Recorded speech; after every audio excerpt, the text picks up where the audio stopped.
Hello everyone and welcome to this new video tutorial. In this video I'm going to show you how you could protect an Excel folder or an Excel file by a password. So we have this Excel sheet. We have been working, putting some data, and we would like to send it by email, or we would like just to keep it stored in our computer. However, we don't want to allow anyone to access it. We want to create or to protect it by a password. So to do that, we'll have to click on Files, and we will click on Protect Workbook, and here we will select Encrypt with Password. So here we will enter our password.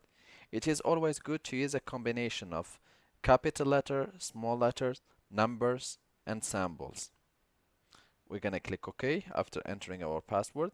We're gonna re-enter again the same password, and we're gonna click OK. A password is required to open this workbook. As you can see, this little window has changed. So now we can just go back, click Save. We're gonna close it. We're gonna try to open it again, and here it requires the password. Let's say I have entered a wrong password. What is going to happen?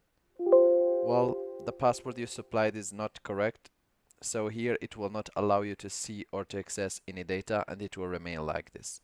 So again, to open it, you will have to enter the correct or the same password, and there we go, we have the data back again.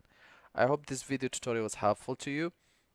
You still can watch the next videos concerning Excel tutorials, and if you still need help or assistance, you can always write to us a comment or send us an email with a screenshot and with the description of the issue, and we will do our best to help you. Thank you for watching, and talk to you soon in a new video tutorial.